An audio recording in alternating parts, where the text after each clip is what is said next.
Амазонската джунгла. Място, което звучи като мит. Далечно, диво и безкрайно зелено. За някой тя е последния велик храм на природата, за други просто белият дроб на планетата. Но какво всъщност знаем за нея? Това е най-голямата тропическа гора в света. Тя обхваща над 5,5 милиона квадратни километра, площ по-голяма от целия Европейски съюз. Разпростира се на територията на 9 държави в Южна Америка, но най-голямата й част, над 60%, се намира в Бразилия. През нея преминава и най-пълноводната река на света – река Амазонка, която понася със себе си повече вода от следващите 7 най-големи реки, взети заедно. И въпреки огромния и мащаб, амазонската джунгла е изумително плътна и наситена. Всяка педия земя, всяко дърво, всяко листо е част от мрежа, която животът е преплетен по най-невероятен начин. Там природата не просто съществува, тя бушува, расте, диша и се защитава. В нейните дълбини се намира най-голямото биоразнообразие на планетата. Според учените в Амазония живеят около 10% от всички известни на науката видови растения и животни. И това е само за сега. Всяка година в тази джунгла се откриват между 100 и 200 нови вида, от риби и жаби до пеперуди, цветя и микроскопични гъби. В Амазония живеят около 430 вида бозайници, над 1300 вида птици, 400 вида земноводни, над 370 вида вличуги и повече от 3000 вида риби. А за насекомите няма точна бройка. Смята се, че има милиони. Само на едно дърво в джунглата може да се открият над 70 различни вида мравки. Един от най-впечатляващите хищници тук е ягуарът. Третата по големина котка в света, след тигъра и лъва. За разлика от своите роднини, ягуарът обича водата и е отличен пловец. Той е достатъчно силен, за да пробие черепа на капибара с една захапка. А какво е капибара? Това е най-големият гризач на земята, миролюбиво тревопасно, което живее в групи по бреговете на реките и тежи между 30 и 60 кг. Той е като гигантско морско прасе, което обича водата. По реките дебни и легендарната анаконда, най-тежката змия в света. Някои екземпляри достига дължина от 8 метра и тегло от над 200 кг. Анакондата не е отровна, но убива жертвите си чрез смазваща сила и въпреки страховитата си репутация, тя много рядко напада хора.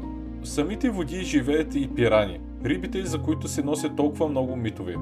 Истината е, че те са далеч по-плашливи, отколкото си представят. Повечето видове са всеядни, а някои дори ядат плодове. Все пак, при липса на храна, могат да станат агресивни, особено в сухия сезон, когато реките се свиват и ресурсите намаляват. Сред по-нежните, но не по-малко удивителни обитатели е розовия речен делфин. Това е най-големият сладководен делфин на Земята. Той се среща само в Амазонка и е известен със своята интелигентност и игриво поведение. Местните легенди дори го описват като дух-пазител на реката.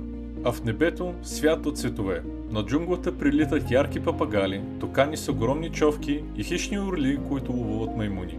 Птиците тук не просто пеят, те общуват, предупреждават, защитават територии и възпяват изгрева всеки ден. Амазонската джунгла е дом на над 40 000 вида растения, от които хиляди се срещат само там.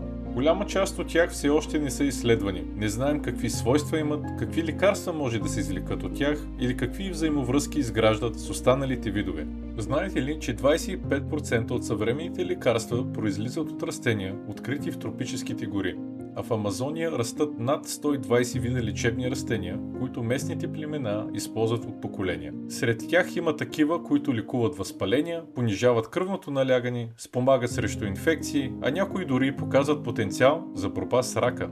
Дърветата тук не просто растат, те общуват. Под земята техните корени образуват взаимосвързана мрежа, чрез която обменят хранителни вещества, сигнали за опасност и дори се грижат за младите фиданки. Един единствен дървесен гигант може да приюти над 300 различни вида животни, птици, насекоми и гъби. Амазонската джунгла абсорбира огромни количества въглероден диоксид, основният парников газ, с който допринася за глобалното затопляне. Учените смятат, че Амазония поглъща между 5 и 10% от въглеродните емисии, които човечеството произвежда всяка година. Освен това, чрез процеса на изпарение и транспирация, горите създават собствени дъждовни системи, които захранват не само Южна Америка, но и климата на целия свят. Когато дърветата се изсичат, този баланс се нарушава. Намалява способността на гората да абсорбира въглерод, а същевременно се освобождават огромни количества от него обратно в атмосферата.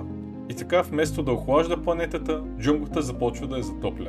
Затова често наричаме амазонската джунгла белия дроб на Земята. Но тя не е просто орган, тя е сърцето на една екосистема, без която животът, такъв какъвто го познаваме, ще се промени драстично. И тук идва въпросът, защо всичко това трябва да ни интересува? Защото Амазония не е просто тропическа гора, тя е глобална система за регулиране на климата.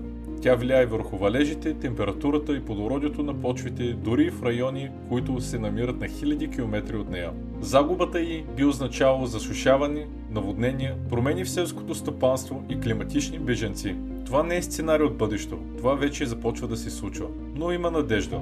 Много общности, учени, природозащитници и местни племена работят за опазването и възстановяването на Амазония. Засаждат се нови дървета, създават се защитени зони, развиват се устойчиви практики за добив на какао, кафе и дървесина, които не унищожават гората, а я подкрепят. А нашата роля – да бъдем информирани, да подкрепяме устойчиви продукти, да вярваме, че всяко действие, колкото и малко, има значение. Амазонската джунгла не е просто дива природа. Тя е жива система, която поддържа дишането на планетата. И ако се вгледаме в нея, наистина вгледаме, ще видим не просто дървета, птици и реки, а един велик свят, в който всяка форма на живот има място, мисия и красота. Ако ви е харесало видеото, моля да се абонирате или да го изпратите на някой познат.